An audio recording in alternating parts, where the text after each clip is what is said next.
Mauricio Pochettino. I've also been told that their number 2 target after Mauricio Pochettino is Erik ten Hag, the Ajax manager. Again, somebody who is not a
Assalamualaikum.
Dia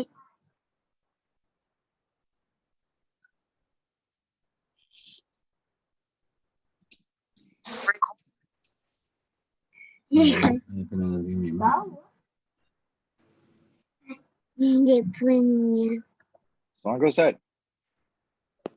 Waalaikumsalam warahmatullahi wabarakatuh. Okey Ustaz, boleh join? Boleh. Saya okey. Saya biasa pakai. Kak Zaini. Okey. Sebab saya boleh record. Nanti saya share link record tu. Baik. Boleh insyaAllah.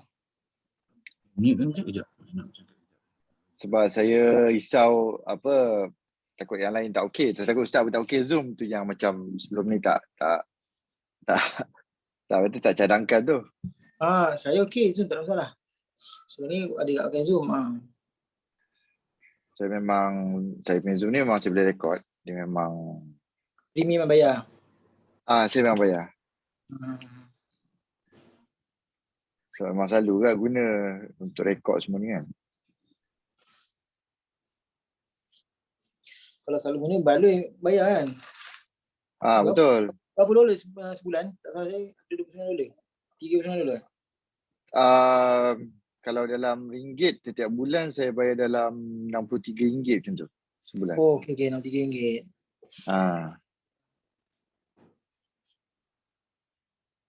Sebab memang masa PKP ni banyak jugalah family buat macam session kata sembang lah yalah macam Yasin lah apa semua. Lepas tu live kat FB lah, FB family kan. So dia boleh link kat situ jadi macam senang sikit lah. Betul kalau Zoom boleh link terus Facebook betul tak? Betul? Dan boleh guna untuk macam ada apa nama tu, macam boleh link sekali dengan website macam presentation StreamYard tu StreamYard ke ataupun apa adalah dia ada lah, dia boleh lah Zoom kan. Betul. Senang sikit. Ustaz. Salam. Tak. Assalamualaikum semua. Salam. Sorry malam ni kita try Zoom sebab nak record kan. Tak apa. Mana-mana yang convenient.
Sampai nanti next class nanti Ustaz saya akan share link tu lah.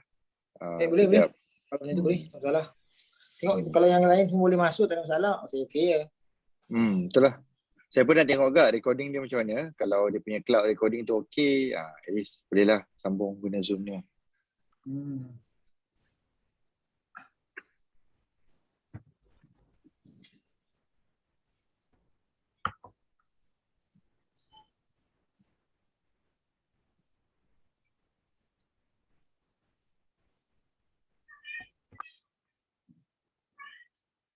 Ustaz mengajar siang mengajar ke Ustaz?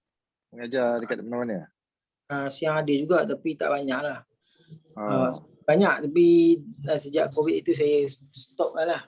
Bukan stop, ambil yalah. sisi Ah, tak banyak lah. Ada juga kerja kelas untuk siang kalau ada. Ya. masa Zohor Kuliah Zuhur ataupun kalau yang macam pagi, kadang pagi ataupun lepas Zuhur. Kalau lepas apa? Lepas subuh Lepas subuh pagi lah, pukul 8 ke hari ke 10.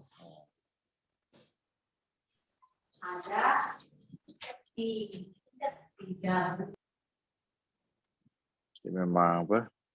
Memang orang kata musim PKP ni ramai yang buat macam tu juga lepas subuh Betul? buat kelas kan. Betul. Tengah hari ramai buat apa? Kuliah Zuhur. Buat kuliah Zohor ataupun mengaji kitab sekarang ni ramai. Ada banyak kitab boleh. Itulah. Macam lah. Masing-masing tengok masa banyak tengah hari. Saya banyak talaki lah, banyak talaki. Apa saya rasa buat masa ni pun talaki dengan tadabbur ni okey. Banyak benda. Saya pun itulah pada masa sama tu itulah dia guna tafsir Al-Azhar Hamka tu. Sebelum kelas tu bacalah. Mudah dia punya bacaan dia. Dan tafsir Al-Azhar okey, sangat okey. Saya pun duduk kelas juga. Sebab dia macam walaupun lama dia buat tapi macam kena dengan masyarakat lah. Masyarakat Melayu lah dia kena lah. Melayu. Dia dekat dengan masyarakat Melayu lah, tafsir Hamka ni. Dekat dengan Melayu. Yang Indonesia ni banyak juga yang dia cerita tapi kadang macam Indonesia tu boleh lah tapi saya rasa dia cerita dia kadang tak berapa kena dengan masyarakat tu lah. Ada tak satu lagi saya beli? Tafsir Indonesia ke ataupun terjemahan daripada tafsir Arab ke Indonesia? Salam. Warahmatullahi wabarakatuh. Mungkin kot. Saya rasa dia tafsir daripada Arab lepas tu dia ke bahasa Indonesia kan. Banyak. Bahasa Indonesia ni memang lebih advance berbanding Malaysia dari sudut terjemahan tafsir. Betul. Waktu anak saya pun dia belajar banyak kitab. Saya tengok kitab banyak. Dia kata itulah dia tengah nak cuba buat terjemahan kitab tu ke bahasa Inggeris, bahasa Melayu. Okey. Hebat tu. Hebat. Dia memang saya muda lah. Dia tengah ada berusaha benda tu dia nak buat lah. Bagus lah muda. Belajar mana dia? Dia baru nak pergi Yaman. Umur 18. Belum ni pondok lah. Apa dia? Belum ni pondok lah. Dia memang pondok. Betul. Okay. Dia keluar daripada sistem lepas PMR tu, dia keluar. Dia pergi sekolah pondok kat Kedah, kat Yan. Berani lah. Dia buat tu dalam keadaan memang kita tak sangka lah dia buat. Memang dia tak ada masalah apa tapi dia tak ambil SPM pun. Dia azam ngaji agama lah, kitab lah. Dia ngaji kitab tu. Bagus tu. Itulah. Kita orang pun ni tak adalah macam keluarga tak adalah ni sangat yang belajar agama macam tu kan, tapi dia berani buat tu kita orang macam support lah. Alhamdulillah.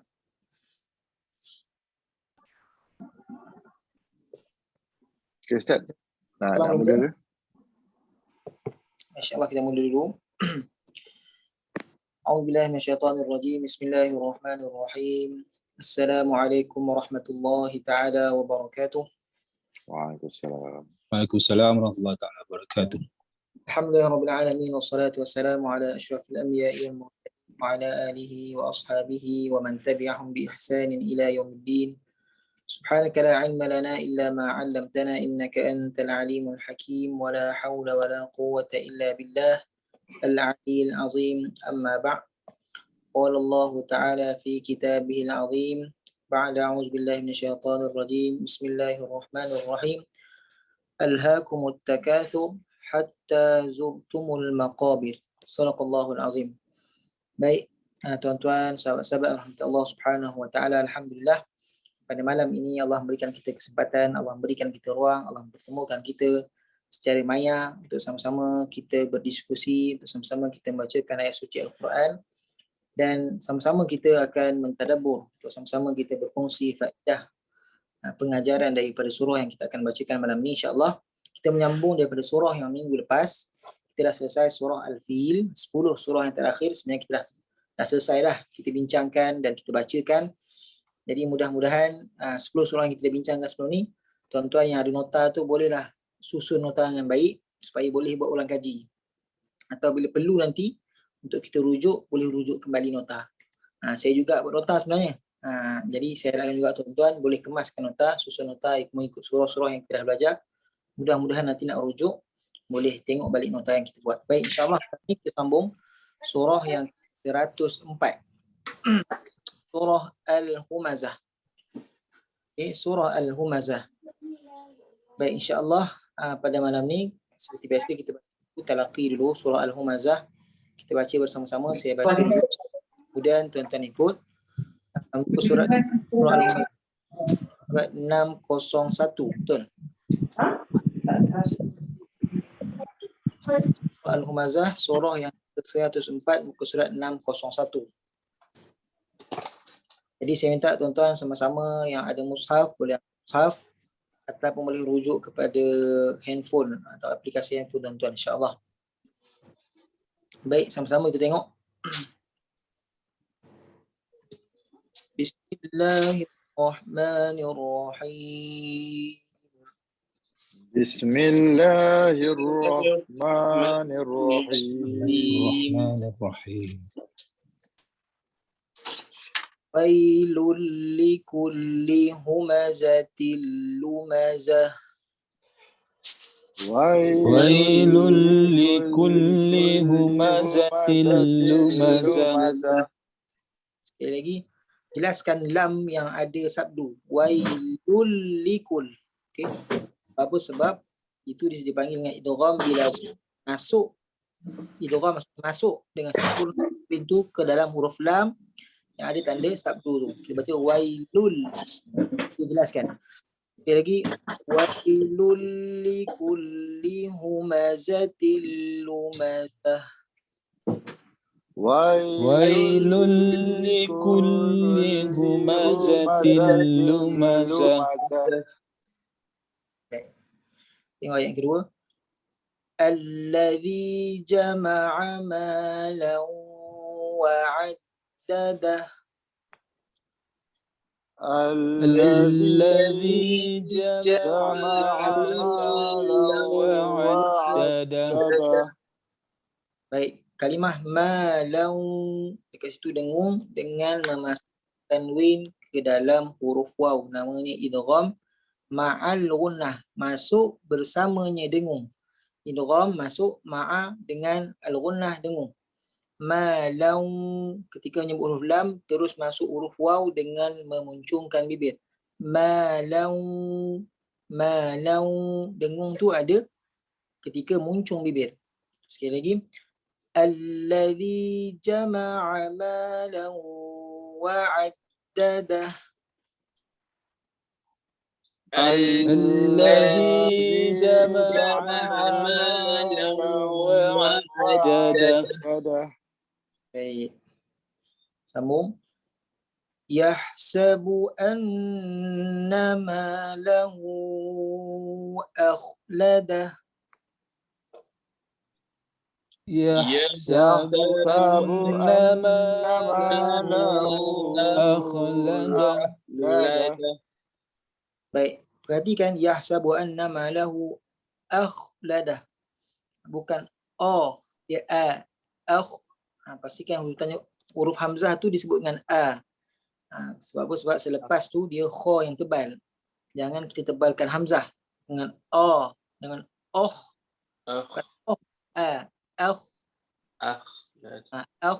Kha yang tebal, hamzah atau huruf hamzah pada atas tu bunyi a, jangan tebalkan a atau oh. Ya a, Okey. Sekali lagi.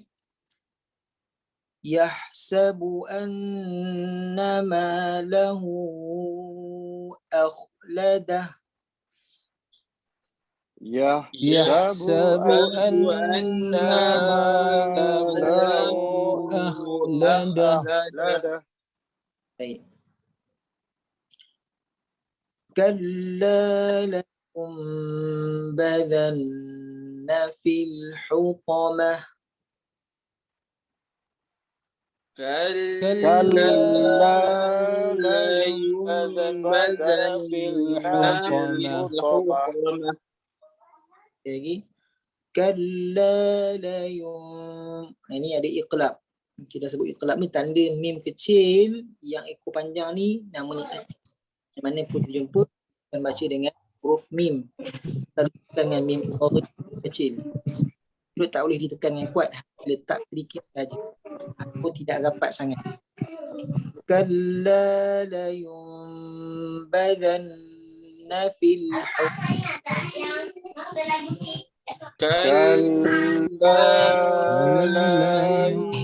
لينبذن في الحطمة. Baik. Sambung. Wa ma adraka mal hutamah. وما أدراك ما الحطمة Narullahil muqadah. نار الله الموقدة. Sebutan huruf dal kita dah sebut minggu lepas. Da. Kan da. Da. Dah. Dah. Duduk. Da. Sebutan ni macam lembut. Dia tak sebut macam huruf D. D bunyi keras. Kemudian dah. Muqadah. Dah. Dah. Dah. Muqadah itu bahasa Melayu. Okey. Dah jadi bunyi Melayu. Sekali lagi. Narullahil muqadah. نار الله الموقدة التي تطلع على الأفئدة. التي تطلع على الأفئدة. التي jangan baca tot ta tau. Allati po ta dulu baru po ta tau po. Kena betul-betul berhati-hati atau kena betul-betul kita kata sebutan tu satu-satu huruf. Jelaskan huruf. Ta baru po. Ulang balik. Allati tattali'u 'alal af'idah. التي تطلع على الأفئدة. Innaha 'alaihim muqsadah. إنها عليهم مؤصدة. Baik, pada kalimah muqsadah, yang ni antara kesilapan yang biasa kita buat ialah kita keliru.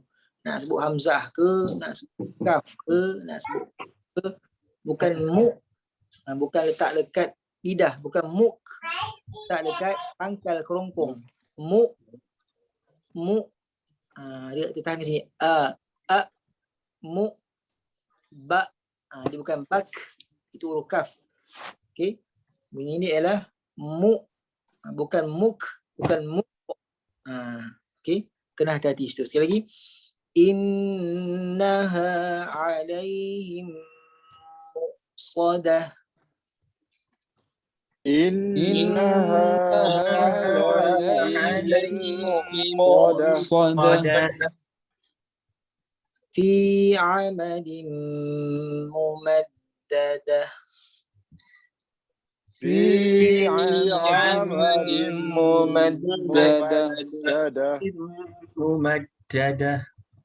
Sadaqallahul azim. صدق الله العظيم.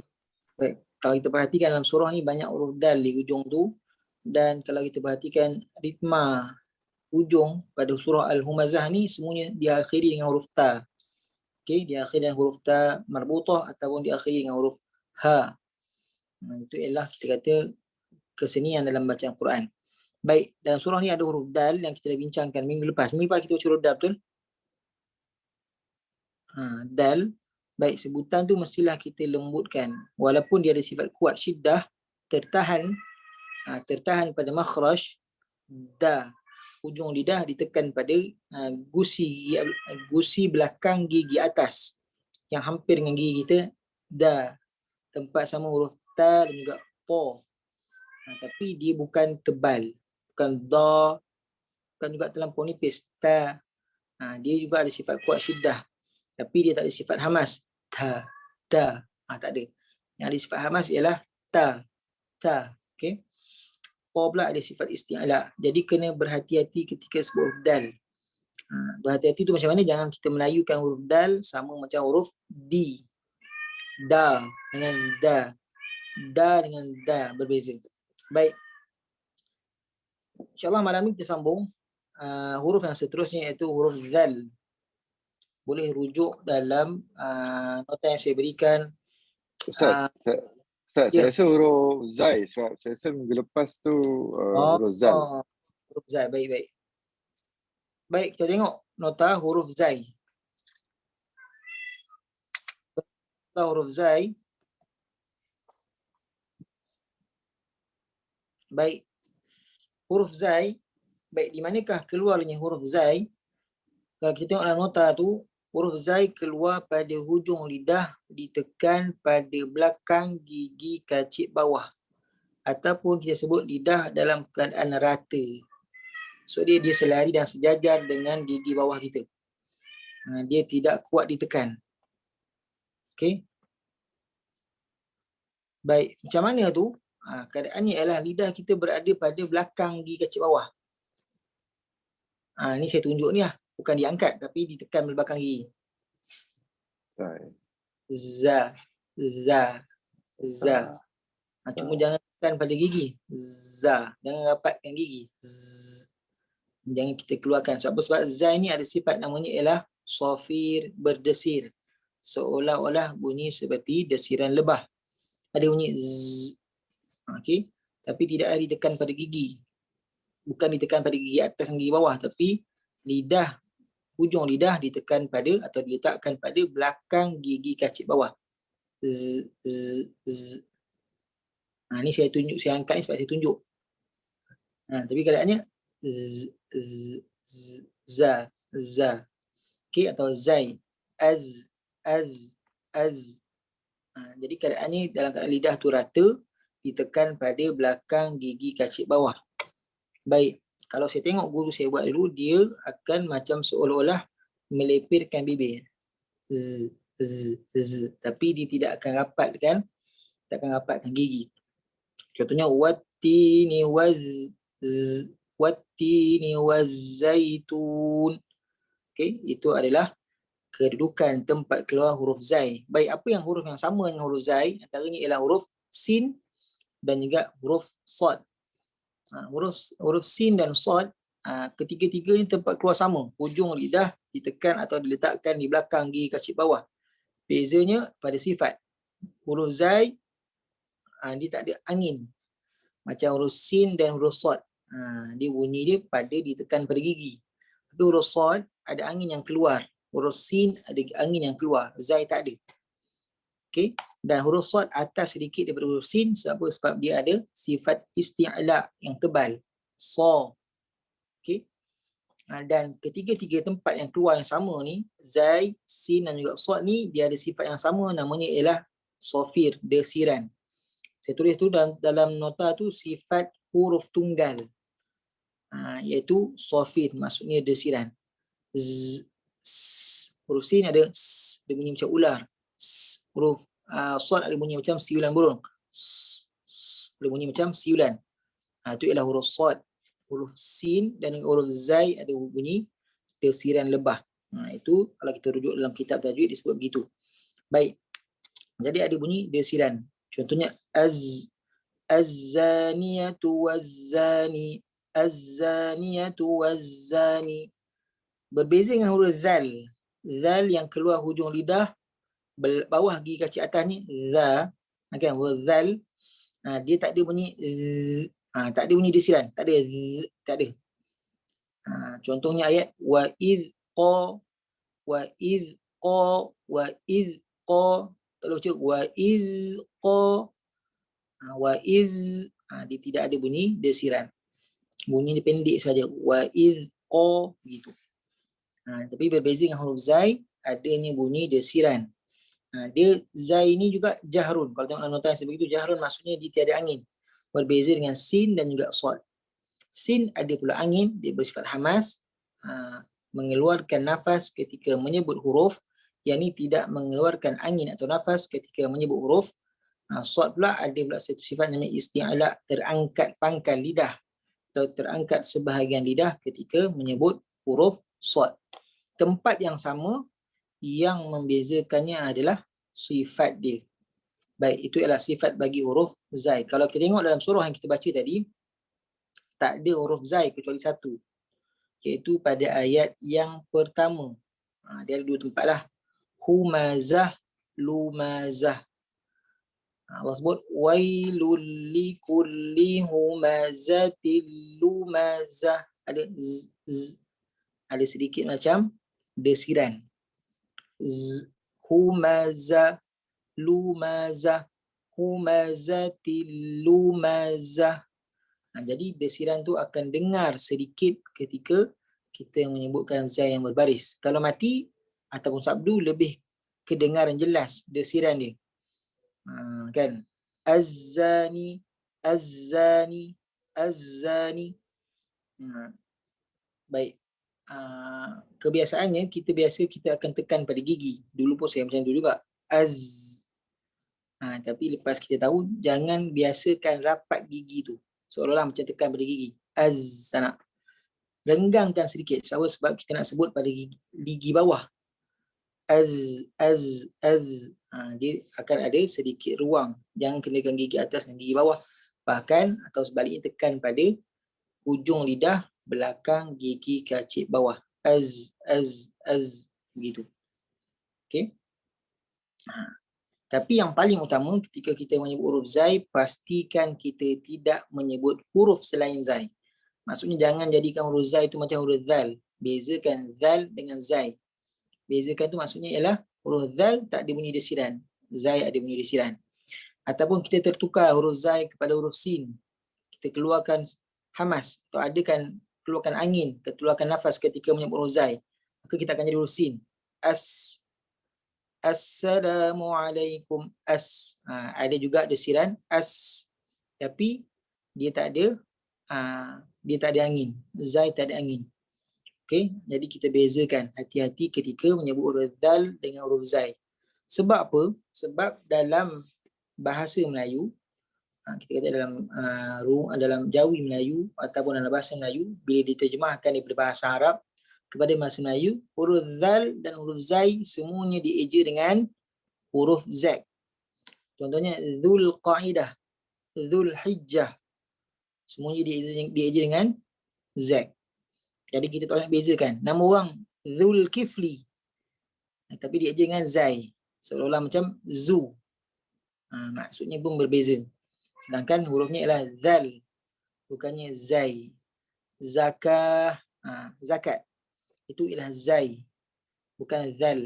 Kalau zakah lain pula. Okey.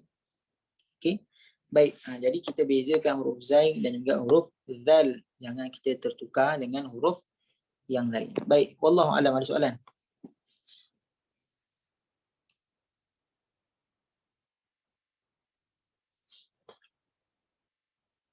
Baik. Kalau tak ada soalan, mungkin ada soalan, kalau nak simpan pada hujung, boleh tanya pada hujung nanti. InsyaAllah malam ni kita akan bincangkan tadabbur surah Al-Humazah, surah yang cukup menarik, mengandungi 9 ayat, surah yang diturunkan mengikut turutan, merupakan surah yang ke-31 diturunkan kepada Nabi Muhammad sallallahu alaihi wasallam ketika Nabi berada di Mekah sebelum Nabi berhijrah. Jadi surah ni digelar sebagai surah Makkiyah. Surah diturunkan selepas surah Al-Qiyamah dan sebelum surah Al-Mursalat. Baik, apa asbabun nuzul? Kita cerita dulu asbabun nuzul surah ni. Asbabun nuzul ni ada banyak riwayat lah. Antaranya disebutkan oleh Dr.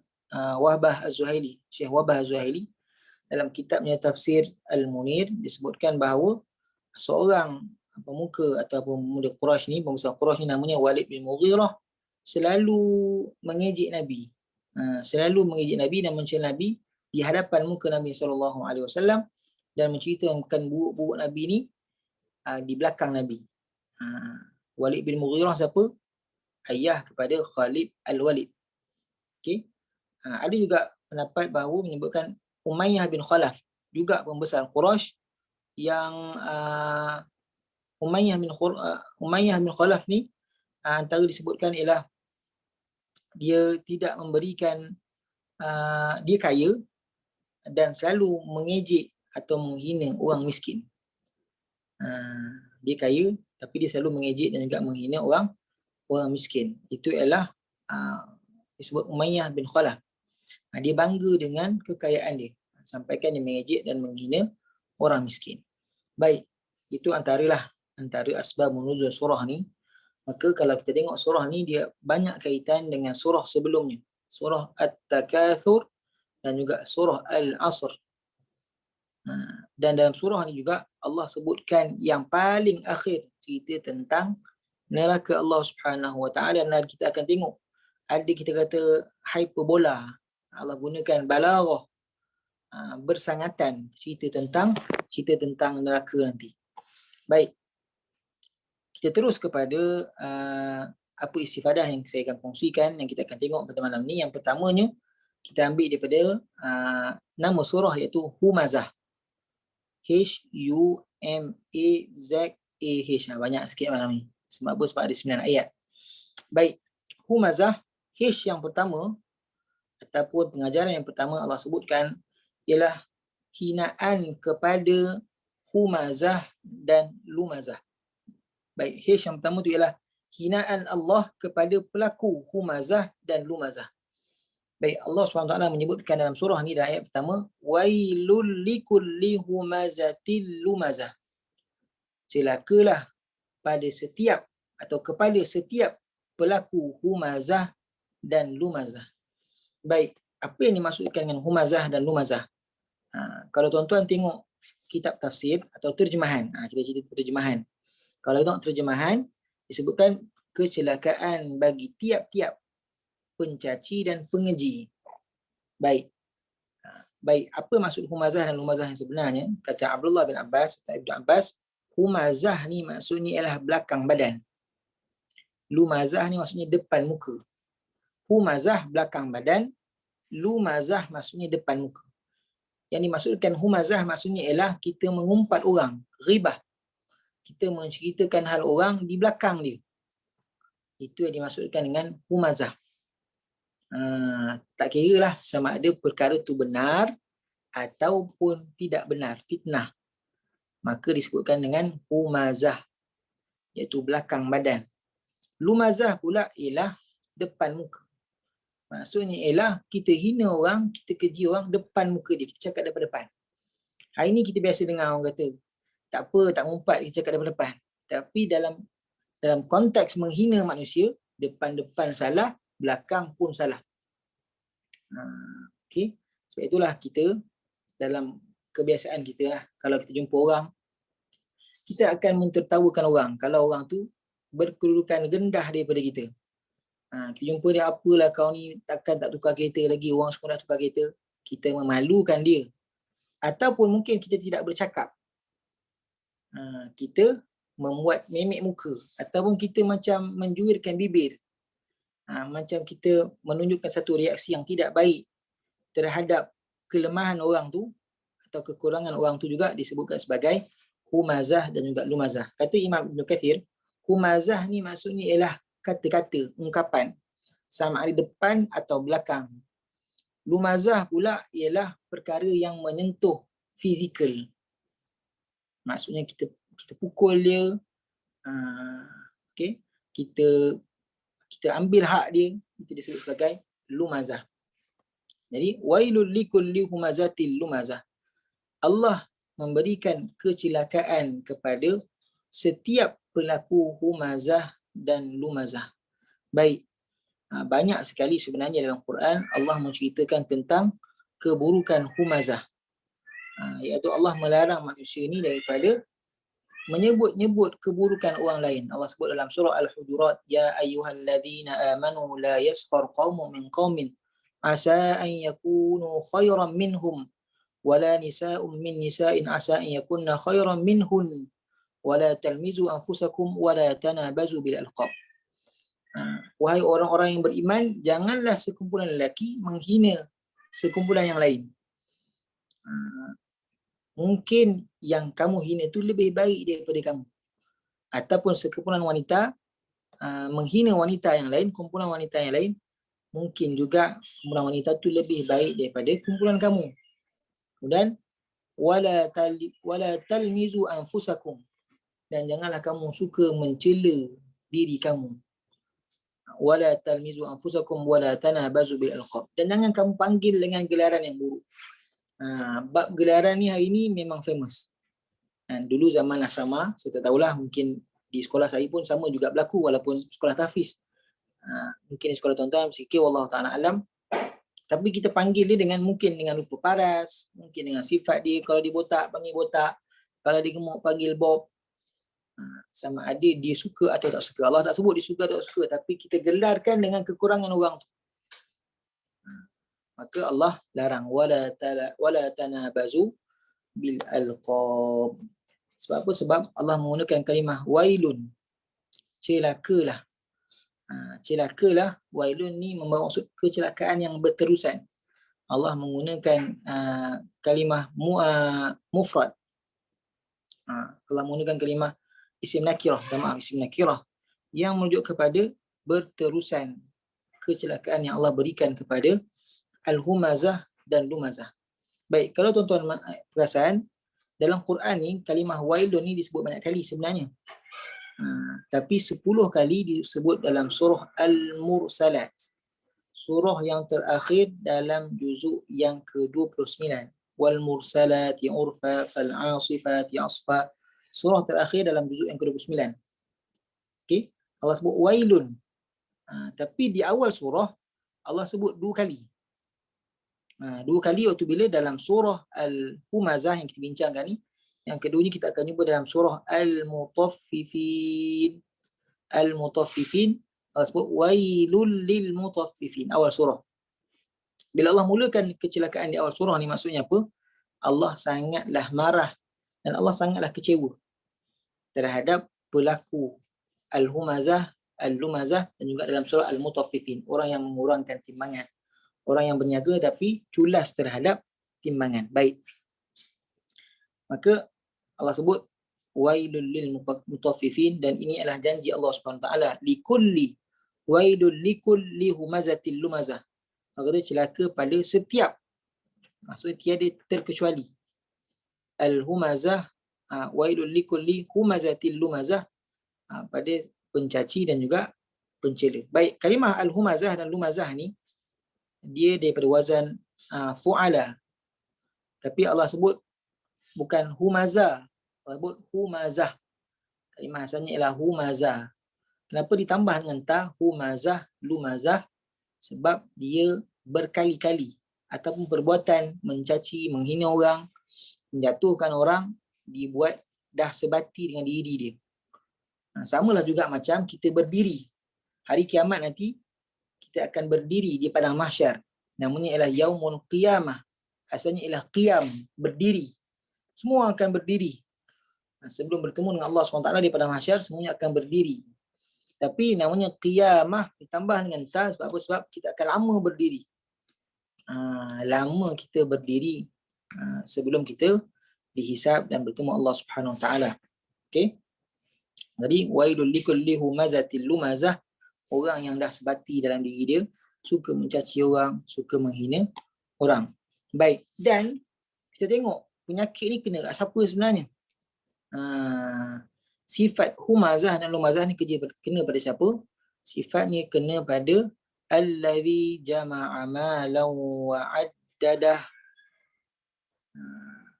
iaitu orang yang suka mengumpul harta dan menghitung hartanya. Siapa? Orang kaya. Orang yang Allah berikan kelebihan harta pada dia, maka sifat ini kena pada orang yang banyak harta. Maka pengajaran yang kedua ialah ungkapan nista atau kejian ni adalah penyakit orang kaya. Orang yang diberikan Allah nikmat harta. Ungkapan nista, kata-kata kejian, ungkapan. Yang kedua tu ialah ungkapan kejian ataupun nista. Kita keji orang, kita umpat orang, kita jatuhkan orang, adalah penyakit kepada orang kaya. Baik. Alladhi jama'a malan. Baik. Ayat kedua dan ketiga ni ada kaitan dengan ayat yang pertama. Allah sebut wailul likulli humazatil lumadah alladhi jama'a malan wa addadah yahsabu anna malahu akhladah. Baik, apa kaitannya? Kenapa orang kaya ni selalu ataupun suka mengumpat, menjatuhkan orang lain, suka memburukkan orang lain? Allah jawab dalam surah Al-Qalam. Allah tak jawab dalam surah ni, tapi kaitannya Allah sebut dalam surah Al-Qalam ayat 11 hingga ayat 14. Ini memang penyakit orang kaya. Kalau kita tengok nanti dalam surah At-Takatsur, alhaakumut takatsur, memperbanyak-banyakkan harta, hatta zurtumul maqabir, sehingga masuk dalam lubang kubur. Itu kena pada penyakit orang kaya. Baik, Allah sebut dalam surah Al-Qalam, hammaz, Allah guna kalimah yang sama, humazah, hammazim masya'im binamim, manna'il lil khairi mu'tadin athim, utullim ba'da dhalika zanim, an kana za malin wa banin. Hammazim masya'im wa banin, maksudnya apa? Hammazim masya'im binamim, maaf, hammazim masya'im binamim. Maksudnya apa? Hammazim masya'im binamim, maksudnya ialah suka mencaci. Hammaz, itu humazah. Hammazim masya'im binamim. Allah sebut hammazim masya'im binamim ayat 11 sampailah ayat yang ke-14. Yang banyak mencela, yang suka menabur fitnah. Hammazim masya'im binamim an-namamah, maksudnya ialah menabur fitnah. Allah sebut angkana dha malin wa banin, kerana dia mempunyai banyak harta atau banyak anak. Orang yang banyak harta, banyak anak ni, harta ni semualah, anak, isteri, kekayaan dan sebagainya, maka sifatnya suka mencela dan juga menabur fitnah. Adakah salah untuk kita mengumpulkan harta? Tidak salah. Nanti kita jawab. Adakah salah kita mengumpulkan harta? Tidak. Tapi Allah memberi peringatan kepada kita, allazi jama'a malan wa addadah, orang suka menjatuhkan orang, menabur fitnah, cerita buruk orang, adalah orang yang kaya. Sebab apa? Sebab dia tak nak orang nampak keburukan dia, maka dia ceritakan keburukan orang. Sebab itulah Allah sambung dalam ayat ketiga tu, yahsabu annama lahu akhladah. Disebabkan kayanya dia ni, maka dia rasa bahawa kekayaan tu akan menjadi insurans, akan menyelamatkan dia. Insurans ni maksudnya apa? Maksudnya ialah akan menjamin dia. Allah sebut dalam surah Fajar. Allah sebut dalam surah Fajar apa? Wa ammal insanu idza mabtalahu rabbuhu fa akramahu wa na'amahu fa yaqulu rabbi akraman. Orang kaya ni atau orang yang diberikan nikmat ni, dia merasakan bahawa dengan nikmat yang Allah beri banyak ni, maka Allah telah memuliakan dia. Akraman. Sesungguhnya Allah telah memuliakan aku. Sedangkan bukanlah itu perhitungannya. Orang yang kaya, Allah berikan kelebihan di dunia ni, tidak semestinya Allah memberikan kelebihan, memberi jaminan Allah memberi kelebihan di akhirat nanti. Baik, Allah sebut akhladah, yahsabu anna ma lahu akhladah. dengan kekayaan yang dia ada ni, dia sangka bahawa dia akan kekal kaya selama-lamanya. Kehidupan dunia kaya, pastilah kehidupan akhirat kaya. Tapi sebaliknya, orang yang melakukan humazah dan lumazah ni Allah sebut, yahsabu annama lahu akhladah, mereka sangka mereka akan kekal, tapi sebenarnya tidak kekal. Sebab Allah sambung selepas tu, yahsabu annama lahu akhladah, kalla, tidak sekali-kali. Pengajaran yang ketiga tu maksudnya ialah orang kaya ni M. Ketiga tu M ialah mewah di dunia, muflis di akhirat. Pengajaran yang ketiga tu mewah di dunia, muflis di akhirat. Kalla, Allah kata. Yahsabu annama lahu akhladah.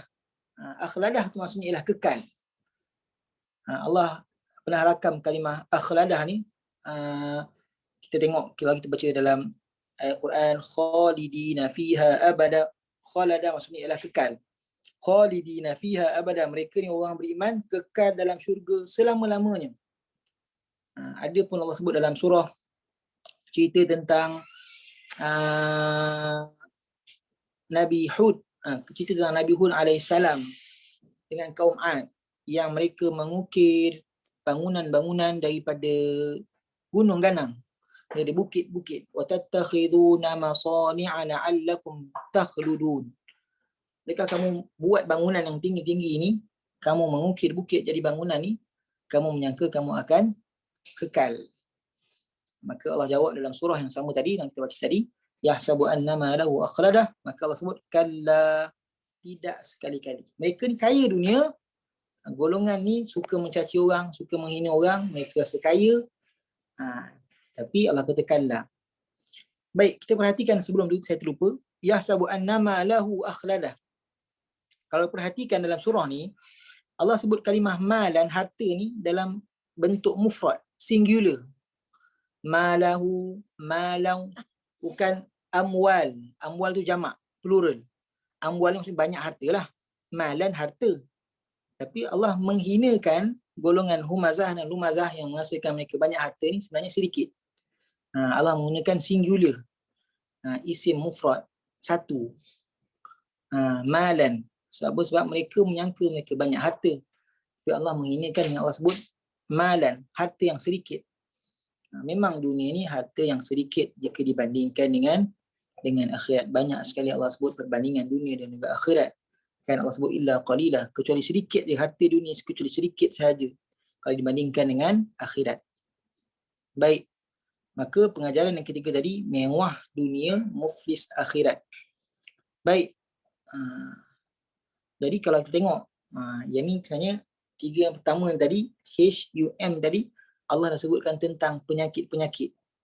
Ada kesamarataan dalam surah ni yang disebutkan humazah, lumazah, penyakit humazah, lumazah, kemudian jama'a malan, kumpul harta, humazah, caci orang, umpat orang, hina orang belakang, lumazah, keji orang, jatuhkan orang, suka memburuk-burukkan orang depan muka. Jama'a malan maksudnya ialah kumpul harta. Addadah, addadah ni maksudnya ialah berkira-kira, menghitung. Nabi menyebutkan ketika turun surah Alhaakumut Takatsur, maka Nabi kata yaqulu bani Adam, berkatalah anak Adam, mali mali, harta aku, harta aku. Perasan tak kita hari ni, kita banyak nak claim, yang ni aku punya, yang ni saya punya. Saya pernah kerja sini, kita akan sebut saya. Kalau anak kita bagus, kita akan sebut anak saya sekolah sini, anak saya belajar sini. Itu tidak lain lah, bukan, kita dah pakai sedikit sifat daripada Fir'aun, ana. Sama juga dalam surah Al-Kahfi, ana aktsaru minka malan wa walada. Ana aktsaru minka malan wa walada. Cerita tentang pemilik dua kebun. Aku lebih banyak harta aku berbanding kau. Aku lebih banyak punya harta aku dan pengikut aku berbanding kau. Sebab apa? Sebab kita menghitung-hitung. Dan juga kalimah ad-dadah ni tadi, yang keempat tadi, ad-dadah tadi, maksudnya ialah kita merasakan dengan banyaknya harta tu, ad-dadah maksudnya lah dia menjadi jaminan. Kita merasa dia akan kekal. Yahsabu anna malahu akhladah. Itu yang kelima. Lumazah jama'a malan wa addadah, dan juga anna malahu akhladah, kekal. Baik, itu 5 penyakit kepada orang yang Allah berikan harta. Baik, seterusnya kita akan masuk dalam ayat seterusnya, cerita tentang api neraka Allah Subhanahu wa taala. Yahsabu anna malahu akhladah kalla la yumbadhanna fil hutamah. Baik, apa yang dimaksudkan dengan hutamah? Hutamah ni maksudnya ialah api yang Allah hidupkan. Kalla la yumbazanna fil hutamah. Baik, Allah sebut tidak sekali-kali mereka kaya, mereka banyak harta, tapi dekat akhirat mereka tak kaya. Mereka jadi miskin. Maka Allah sebut kalla la yumbazanna fil hutamah. Bahkan mereka ni sesungguhnya la yumbazan tu maksudnya ialah sesungguhnya, benar-benarlah orang yang humazah dan lumazah ni akan dicampakkan, dimasukkan ke dalam hutamah. Baik, apa yang dimaksudkan dengan hutamah? Hutamah ni maksudnya kalau kita faham, dia hancur. Disebutkan seolah-olah macam jatuhnya gelas atau kaca, kita kata cawan kaca gelas ke atas lantai, maka dia hancur berkecai. Ada disebutkan bahawa tumbuhan atau pokok yang mati bila dipijak akan hancur. Kita pijak ranting kayu ataupun batang kayu yang dah mati, kita pijak dia jadi macam pecah, berderai tu. Itu maksudnya lah hutamah. Maksudnya ialah hutamah ni ialah neraka yang akan menghancurkan tulang sampailah dibakar sampai hati. Allah sebut narullahil muqadah allati tattali'u 'alal afidah. Maksudnya ialah bukan sahaja dibakar luaran, tapi seluruh badannya akan hancur dibakar. Allah sebut la yumbazanna fil hutamah. Baik. Dan bila Allah sebut narullahil muqadah, Allah gabungkan dengan nar, neraka Allah Subhanahu wa taala, maka kita tahu pengajaran yang seterusnya, pengajaran yang keempat, itu ialah api yang akan membakar. Api yang akan membakar pelaku-pelaku ni tadi, mereka ni tadi, sehingga terbakar keseluruhan mereka sampai ke hati mereka. Ada tafsir menyebutkan bahawa Allah bakar hati mereka. Maksudnya terus sampai hati, tak sempat bakar tulang dan badan, hati tu sampai. Sebab itulah Nabi menyebutkan apa? Ada raja. Setiap manusia ni ada raja dalam diri masing-masing, iaitu segumpal darah yang namanya ialah qalb, hati. Tapi kita tak tahu kat mana letak hati tu, kat jantung, kat paru-paru. Tapi ya, disebutkan pada di bawah dada kita adanya hati yang mengawal tindak tanduk kita. Baik hati ni maka baiklah seluruhnya, buruk hati ni maka buruklah seluruhnya. Okey. Maka hutamah ni maksudnya lah api yang akan menghancurkan sampai disebutkan terbakar ni hati. Dia menyebutkan dibakar tu sampai hati terbakar. Baik. Dan bila Allah sebut narullahil muqadah, Allah bukan saja sebut hutamah yang menghancurkan, tapi Allah sebut narullahil muqadah. Maksudnya ialah Allah menyandarkan api yang akan membakar pelaku-pelaku ni, dengan Allah sandarkan api tu pada kalimah Allah.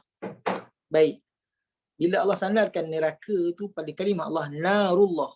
Biasanya kita sebut naru jahannam ataupun fa innal jahima hiyal ma'wa. Kan Allah sebut jahim, Allah sebut naru jahannam atau jahannam khalidina fiha. Allah tidak menggabungkan kalimah Allah dengan api neraka. Kali ini Allah sebut. Kali ini Allah betul-betul tekankan. Sebab apa? Sebab ini surah yang terakhir disusun dan menyebutkan tentang api neraka. Maka Allah sungguh-sungguh menekankan tentang api neraka tu. Sehingga kan Allah gabungkan nama Allah tu dengan nar. Ada tak dalam Quran sebut? Ada. Tapi dalam peristiwa lain. Contohnya cerita tentang mukjizat Nabi Hud alaihissalam. Cerita tentang unta Nabi Hud. Allah sebut hadhihi naqatullahi lakum ayah. Unta Nabi Hud yang keluar di sebalik batu. Kisah yang panjang. Maka Allah telah meletakkan nama Allah tu bersebelahan. Allah telah menggabungkan nama naqatun, iaitu unta tu naqatullah. Maksudnya besarnya unta tu, sehingga Allah menyandarkan pada nama dia. Jadi Allah sebut narullahil muqadah. Al-muqadah maksudnya ialah yang telah dinyalakan, dan juga membawa maksud nyalaan yang marak yang tidak terpadam-padam. Bila Allah sebut narullahil muqadah, api neraka Allah ni Allah sendiri yang nyalakan. Untuk golongan humazah dan lumazah ni Allah sangatlah marah, janji Allah wailun, celaka tu, maka Allah gabungkan dengan narullahil muqadah, api neraka Allah tu dinyalakan dan tidak akan padam-padam. Al-muqadah memberi isyarat bahawa bukan sahaja dinyalakan, tapi juga dia akan terus menyala dan menunggu mangsanya. Maka yang kita tahu pengajaran yang keempat tadi, itu ialah api yang dinyalakan bagi humazah dan lumazah, bukan sahaja membakar sehingga kepada hati, tapi dia akan terus dan kekal bernyala. Dan Allah jamin dia tidak akan padam. Baik, seterusnya pengajaran seterusnya ialah zak. Baik, apa huruf zak ni atau huruf Z ni ialah zakat adalah penyelamat, atau zakat adalah ubat bagi hati dan akhirat. Baik, kenapa zakat adalah ubat bagi hati dan akhirat? Baik, untuk orang yang dikurniakan harta, Allah telah mensyariatkan untuk golongan yang berkemampuan ni untuk mengeluarkan zakat. Zakat berbeza dengan sedekah. Zakat berbeza juga dengan kita sebut sebagai apa? Wakaf. Wakaf. Berbeza. Juga berbeza dengan kita infak, berbeza. Juga berbeza dengan tanggungjawab kita kepada isteri dan anak. Dipanggil sebagai apa? Nafkah. Berbeza. Zakat berbeza, nafkah berbeza, sedekah berbeza, infak berbeza, wakaf berbeza. Baik, kenapa zakat? Sebab apa? Sebab zakat adalah wajib. Nafkah juga wajib bagi siapa yang dah berkahwin, siapa yang ada tanggungan. Tapi ramai orang yang tidak mengeluarkan zakat. Sebab apa? Sebab dia merasakan bahawa dia perlu mengeluarkan duit pada orang yang dia tak kenal, atau dia perlu mengeluarkan duit pada orang yang bukan tanggungan dia. Maka Allah sebut zakat ni adalah penyelamat kepada orang yang dikurniakan harta. Baik, ada satu kisah seorang sahabat Nabi yang tak nak keluar zakat. Siapa nama dia, siapa tahu? Ada seorang sahabat Nabi, apabila Nabi SAW memerintahkan atau menghantar para sahabat, ada 3 orang para sahabat, Abbas, Khalid Al-Walid dan juga Ibnu Jamil, dihantarkan untuk membayar zakat, tetapi dia tak nak untuk membayar zakat. Ketika itu Rasulullah memerintahkan Umar Al-Khattab untuk mengumpulkan zakat. Baik. Jadi kata Nabi SAW, ketika sahabat ni minta untuk bayar zakat, tapi ditolak. Sebenarnya ada 3 orang zaman Nabi yang tolak bayar zakat. Antaranya yang saya sebut ada 3 orang tadi. Ada seorang lagi namanya Sa'labah. Seorang Nabi namanya Sa'labah bin Hatib, yang miskin, kemudian Allah berikan dia kekayaan, maka Nabi suruh minta zakat pada Sa'labah ni. Tapi Sa'labah ni kata nanti dulu. Dia datang pagi, maka dia kata datang petang. Bila sahabat datang petang, dia kata nanti dulu aku fikir. Bila kemudian esok, dia kata datang esok. Sahabat datang jumpa Sa'labah ni esok, dia kata nanti aku fikir. Sampailah turun surah At-Taubah. Surah At-Taubah ayat berapa saya tak ingat. Fama atahum min fadlihi bakhilu bihi wa tawallaw wa hum mu'ridun. Surah ayat berapa saya tak ingat. Cerita tentang sahabat Nabi yang tak nak keluarkan zakat, maka Allah tolak zakat dia. Bila turun ayat ni mengecam tindakan Sa'labah yang tak nak keluar zakat ni, maka Nabi pun Maka cerita ayat Quran turun sampai pada Sa'labah. Sa'labah pun bawa harta dia. Jumpa Nabi SAW, dia kata, Rasulullah, ni zakat aku. Nabi kata, Allah tak terima zakat kau, apatah lagi aku. Allah tolak zakat kau, apatah lagi aku nak terima zakat kau. Ke Sa'labah pun dibagi zakat daripada fakir miskin. Dia cari orang. Seorang pun sahabat tak nak terima zakat dia. Bila Nabi SAW wafat, maka zaman Sayyidina Abu Bakar, Sa'labah pun nak keluarkan zakat. Kata Sa'labah, Nabi pun tak terima, Tuhan kepada Rasulullah pun tak terima, adakah aku nak terima zakat engkau? Sampailah kepada zaman Sayyidina Umar, juga Sa'labah nak berikan zakat. Kata Sayyidina Umar, dua orang yang lebih mulia daripada aku tidak menerima zakat engkau, adakah aku nak terima zakat engkau? Itu kisah tentang Sa'labah. Sebab apa? Sebab dengan kita mengeluarkan zakat ni, dia akan menyucikan harta dan menyucikan hati kita.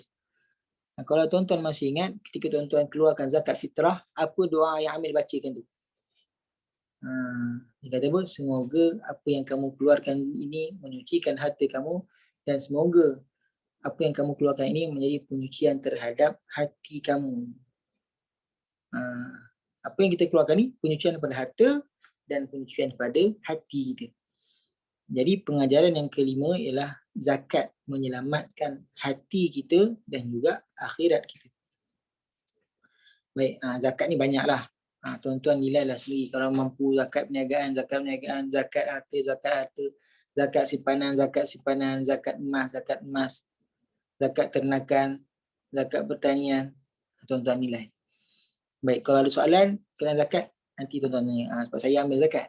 Baik. Baik, seterusnya kita ada lebih kurang 8 minit. Baik, seterusnya ialah A.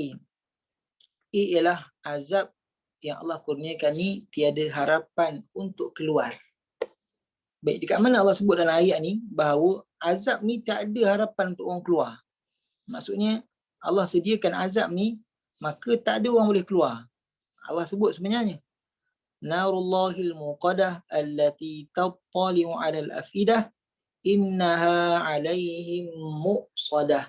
Sesungguhnya api ni tadi ditutup rapat ke atas orang-orang humazah dan lumazah. Baik, Allah sebut innaha 'alaihim muqsadah. Allah dahulukan 'alaihim, ke atas mereka, menunjukkan bahawa khusus Narullahil muqadah dan juga la yumbadanna fil hutamah, khusus kepada golongan humazah dan lumazah tadi. 5 golongan, humazah, lumazah, jama' amalan wa addada, kemudian yahsabu anna malahu akhlada. Baik, kalau kita tengok dalam bahasa Arab yang sebenarnya disebut innaha alaihim muqsadah. Yang betulnya ialah innaha muqsadatun alaihim. Mereka kekal, ataupun innaha ke atas mereka api. Maksudnya ialah muqsadah ni tadi, kalimah muqsadah kalau kita tengok dalam tafsir disebutkan bahawa ditutup rapat. Neraka ni Allah jadikan sebenarnya dia ada pintu. Kenapa Allah jadikan neraka itu pintu? Sebab ada golongan yang Allah campakkan dalam neraka tapi bertempoh. Ada orang mungkin 100,000 tahun, ada orang mungkin 500,000 tahun, ada orang mungkin 100 juta tahun, tapi seorang-seorang akan keluar. Kalimah muqsadah maksudnya ialah ada pintu tapi tak boleh keluar. Kenapa Allah beri pintu tapi tak boleh keluar? Ini merupakan bentuk penyiksaan. Selain Allah sebut la yamutu fiha wa la yahya. Orang yang dimasukkan dalam neraka Allah ni tidak pula hidup dan tidak pula mati. Tidak pula mati dan tidak pula hidup. La yamutu fiha wa la yahya. Nak kata mati tak mati. Diminta dimatikan tak mati pula. Tapi tidaklah pula hidup. Sebab apa? Sebab sentiasa diazab. Kulit mereka, badan mereka diganti baru, kemudian diazab. Tapi Allah sediakan pintu. Ibarat macam kita dikurung, tapi tak boleh keluar. Nampak pintu, tapi pintu berkunci. Kita tak tahu macam mana nak keluar daripada pintu tu. Nampak ada pintu, sepatutnya boleh keluar, tapi tak boleh keluar. Dan kita nampak orang pula keluar masuk. Ada yang keluar, dikeluarkan, selesai hukuman, tapi Allah sebut muqsadah, maksudnya ialah tertutup rapat, ada pintu tapi tak boleh keluar. Jadi azab itu kekal pada orang yang melakukan humazah dan lumazah. Ini merupakan bukan sahaja penyiksaan fizikal tapi juga penyiksaan mental. Saya ingat kisah tentang Nabi Yusuf alaihissalam, cerita tentang Nabi Yusuf ni dimasukkan dalam penjara. Sebenarnya bukanlah masuk dalam penjara. Disebutkan dalam kisah Nabi Yusuf alaihissalam tu bahawa dimasukkan bid'ai sinin. Maksudnya ialah masuk dalam penjara tapi tak tahu berapa tahun. Beberapa tahun disebutkan bid'ai sinin tu 9 tahun ke atas. Tak tahu berapa tahun. Seolah kita kalau kita tahu hari ni macam ISA. Dimasukkan dalam tahanan tak tahu berapa tahun. Masuk dalam tahanan, dimasuk dalam penjara, satu hukuman. Hukuman tak tahu berapa tahun, tempoh tu tak ada juga merupakan satu hukuman. Dia akan jadi mental harassment ataupun kita mental torture pada orang yang dimasukkan dalam penjara ni tadi. Kalau kita tahu setahun, 2 tahun, kita boleh kira tempohnya. Begitulah juga macam orang dimasukkan dalam neraka ni. Muqsadah maksudnya ialah nampak pintu tu, tahu boleh keluar, ada jalan keluar tapi tak boleh keluar. Baik, yang akhir, yang akhir ialah hinaan Allah itu kekal dan berpanjangan. Baik, apa bukti yang Allah sebutkan dalam surah ni hinaan Allah ataupun janji Allah ni kekal kepada humazah dan lumazah? Tengok ayat yang pertama, kalimah wailun tadi yang saya dah sebutkan dah. Statusnya ialah marfu', isim marfu'. Bila marfu' ni maksudnya dari sudut balaghah, hyperbolanya atau metaforanya maksudnya ialah, dan dia ialah jumlah ismiyah, wailun. Ada tanwin kat situ, dia ialah jumlah ismiyah. Ataupun kita kata struktur ayat bukan kata kerja, dia kata nama. Struktur ayat yang dimulakan dengan kata nama, bila disebutkan dengan kata nama maka membawa maksud pengekalan, kekal ataupun selama-lamanya. Maka penghinaan Allah ni dan juga janji Allah kepada humazah dan lumazah kekal selama-lamanya. Na'udzubillah min zalik, mudah-mudahan Allah jauhkan kita daripada sifat dan sikap penyakit ni, humazah dan juga lumazah. Tapi itulah, saya nak jawab tentang harta. Adakah salah untuk kita mengumpul harta? Maka Allah tegur dalam surah ni ialah orang yang mengutamakan harta, mengutamakan dunia sehingga melalaikan akhirat. Wa'addadah, berkira-kira pada harta. Sebab itulah Nabi menyebutkan bahawa Nabi bertanya kepada para sahabat, harta mana yang kamu suka? Harta kamu atau harta ahli waris? Kata para sahabat, sudah tentulah kami suka harta kami. Kata Nabi SAW, harta kamu ialah apa yang kamu belanjakan, apa yang kamu infakkan. Harta yang kamu tinggalkan, kamu kumpul banyak-banyak ialah harta ahli waris. Saya rasa ini sangat mendalam pesan Nabi SAW. Kita fikir-fikir, betul juga kan? Kita apa yang kita ada, yang kita rasa kita boleh pakai masa depan, kita sempat nak pakai, tiba-tiba Allah tarik nyawa kita, tak sempat kita pakai, tak sempat kita nak gunakan, nak infakkan, maka dia bukan lagi harta kita. Walaupun harta kita tinggalkan untuk ahli waris, anak-anak pakai pada benda manfaat, kita tak dapat manfaat. Bila malaikat cabut nyawa kita, maka apa yang kita ada, yang kita rasa milik kita, semuanya jadi milik orang lain. Walaupun dia pakai pada perkara baik, tapi bukanlah kita yang infakkan.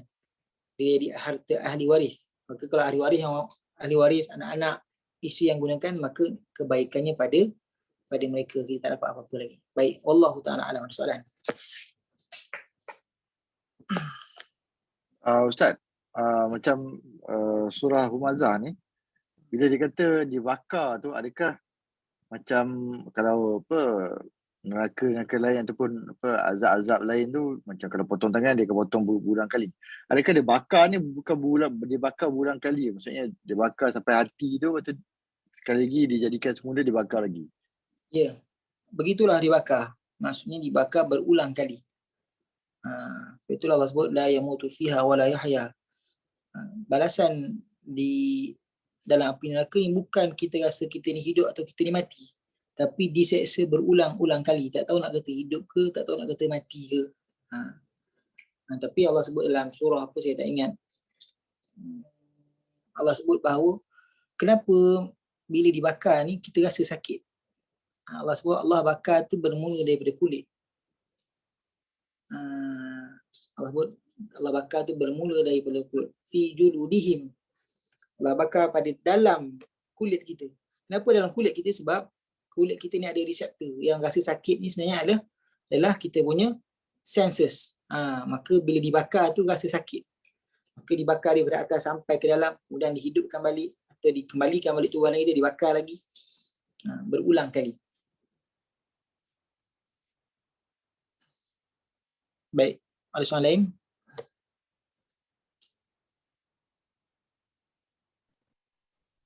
Ustaz, maaf nak tanya Ustaz, kalau misal Ustaz dalam pekerjaan Ustaz, dalam syarikat ke, terkadang tu macam kalau misal sebagai atasan ke, kita ditanya tentang prestasi kita punya kaki tangan Ustaz, terutama pada akhir tahun, kalau untuk tujuan mungkin evaluasi lah Ustaz, bagaimana kaki tangan tu dia prestasi dia untuk tahun tu lah. Jadi kita dalam situasi yang kena cakap perkara yang positif dan negatif terkait kaki tangan tersebut lah Ustaz, macam tu.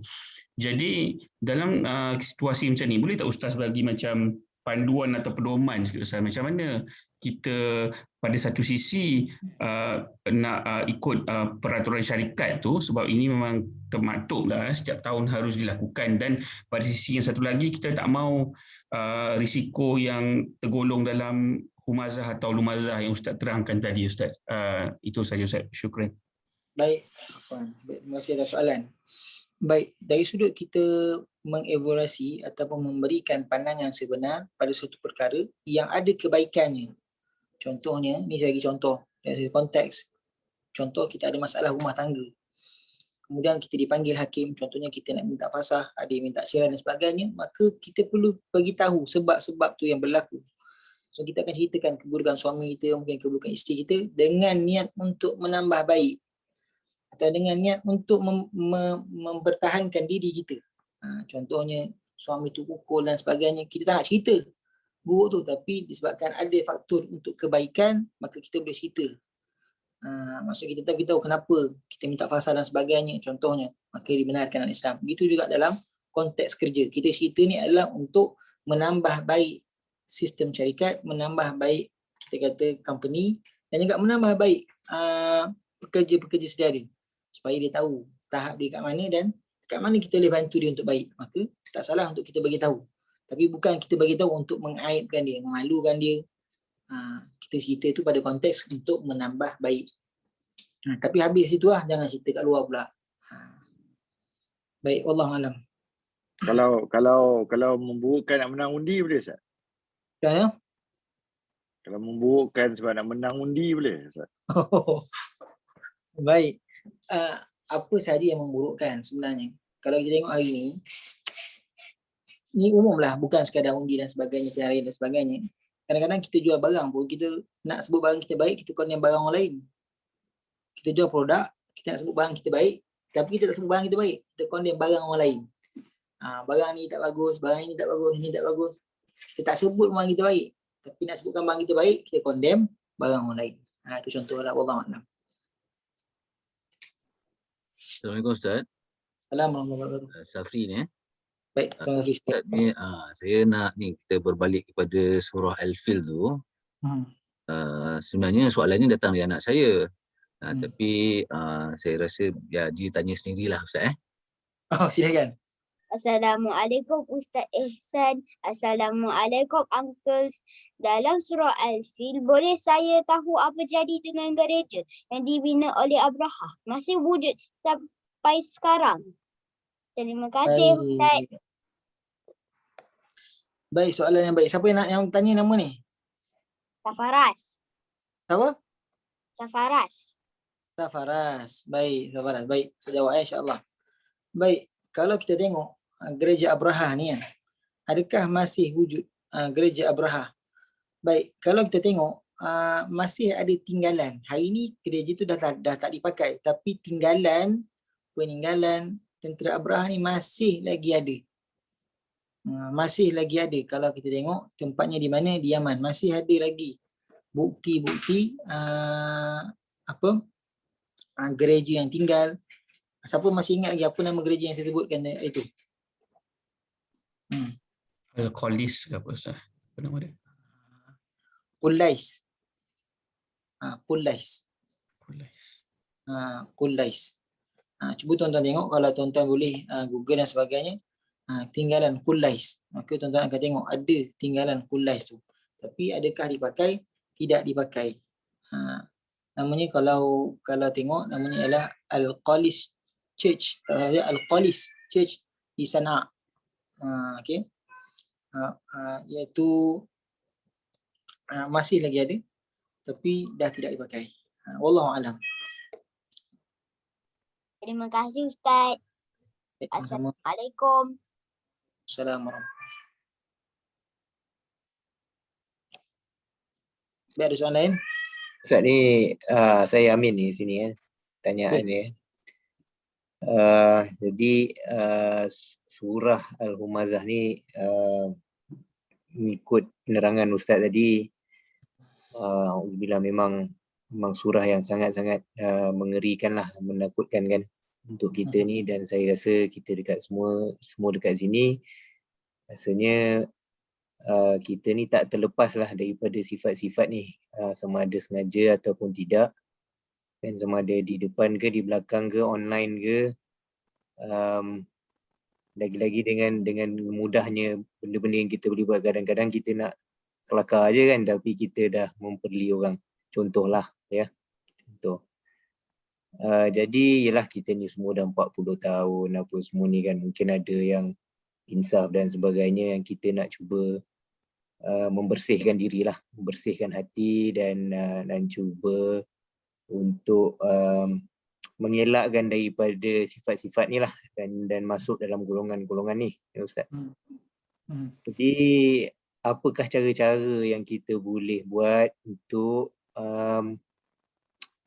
kalau benda perkara-perkara tu yang telah kita buat masa sebelum-sebelum ni lah ya, bukan saya seorang saja tapi untuk semualah. Saya rasa ni mungkin orang tak berani nak tanya ke apa, tapi saya sendiri memang tak terlepas lah daripada sifat-sifat ni kan. Jadi bila tengok ni memang menakutkan lah Ustaz. Jadi apa yang boleh dibuat? Mohon pencerahan Ustaz. Terima kasih.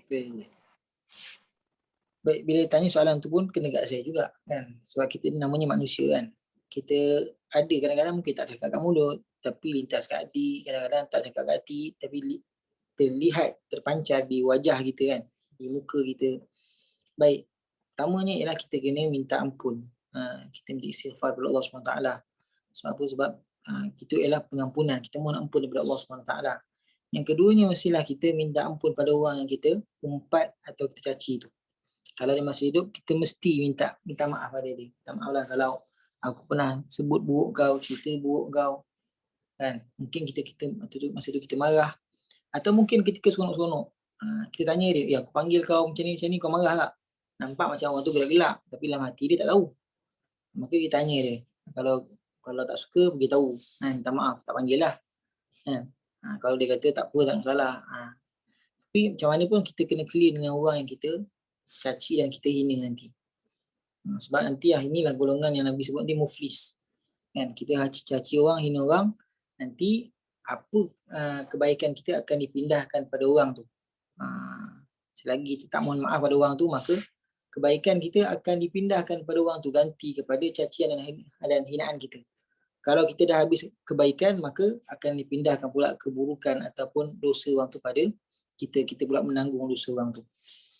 Jadi memang kena minta maaf, minta ampun. Sama juga macam kita ambil hak orang, kita zalim pada hak orang, ambil harta anak yatim, ambil barang orang, semuanya kita kena minta ampun.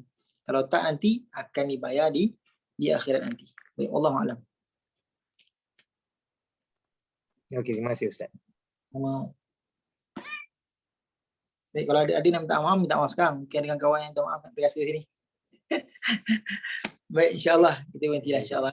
Semua cerita lama Ustaz, semua ada buat salah atas masing-masing. Semua ada insyaAllah. Itu kena selesai sementara. Terima kasih kepada semua insyaAllah. Kita jumpa pada minggu depan. Saya ucapkan terima kasih kepada semua yang ada pada malam ini. Alhamdulillah. Ustaz, maaf Ustaz. Silakan. Maaf, potong kejap. Saya mungkin ada bincangkan tadi ke, sebab saya pun masuk lambat sikit. Dalam chat tu Ustaz kata ada mungkin nak tukar hari kuliah kita ni Ustaz. Sebabnya ya. mungkin Haji Syaran dia tak dapat nak hadir kan. Sayang juga tu dia tak dapat nak join. Jadi saya tak tahu mungkin ada keputusan ke apa. Mungkin teman-teman Belum saya bincang pun lagi. Mungkin ada cadangan ke tuan-tuan lain, hari lain free ke atau ada kelas lain ke atau ada urusan lain ke, Rabu malam ke, Khamis malam ke? Saya tak tahu juga. Saya Tuan kena macam mana? kena tanya Syaran kat kot. Bila hari yang dia ada? Nak tanya dia dulu bila hari yang dia free dan kita tanyalah, kita bincang. Hari lain mungkin kalau kita boleh ke. Ustaz yang Ustaz boleh hari apa? Hari apa boleh, Selasa, Rabu, Khamis, Jumaat boleh. Ada kelas juga malam tapi boleh susun lah. Kalau kita pindah hari Rabu, maka kelas hari Rabu saya pindah hari Selasa. So Rabu atau Khamis lah. Khamis selalunya ada tahlil apa semua kan, orang ada baca Yasin tu. Kira Rabu besok. Rabu pun cantik. Ya. Nanti kita tanya Tuan Syaran balik insya-Allah. Nanti kita confirm dengan dia lah. Baik insya-Allah. Okay, terima kasih Tuan Azri insya-Allah. Baik insya-Allah kita jumpa pada minggu depan. Aku qouli hadza wa astaghfirullahalazim li wa lakum. Assalamualaikum warahmatullahi taala wabarakatuh. Waalaikumsalam warahmatullahi Terima kasih semua. Terima kasih Ustaz. Selamat malam semua. Assalamualaikum. Terima kasih semua. Assalamualaikum. Waalaikumsalam. Dah minta maaf semua boleh. Semua minta maaf. Minta maaf. Nak jadi humasah pula nanti. Orang panggil aku botak kan di sekolah kan. Aku Ustaz dah marah. Aku kena minta maaf. Ustaz marah, Ustaz bagi contoh ni. Ampun. Bukan aku tahu Ustaz yang bagi contoh. Aku reda. Dalam tu contoh dia tu. Dalam contoh dia. Tak, aku sebenarnya dah PMVP dia lah. Bijak. Anak kau tu anak kau nak join tanya soalan lagi, tanya lagi. Bagus ke soalan dia tanya tu? Tak ada, aku kalau kelas ni diorang melepak dengan aku. Tiba-tiba pindah. Kadang bagi sini sambil-sambil tu dengar kebetulan pula surah Al-Fil tu ada dalam silibus sekolah kafar dia. Dia tanya aku, maklumlah bapak jahil kan. Kau jangan kata cakap kau orang bapak dia pun sama ke? Dia tanya aku, dah budak punya pemikiran, kita ambil benda yang asas lah kan. Budaknya pemikiran dia nak tahu semua kan. Dia kadang-kadang benda yang kita fikir tak penting untuk kita, tapi pada dia nak curiosity, budak-budaknya curiosity, kau tahu lah. Betul. Bagus. Okey Zam, okey semua. Sama weh. Okey, alright bro. Assalamualaikum. Aku tutup ni ya. Okey, baik.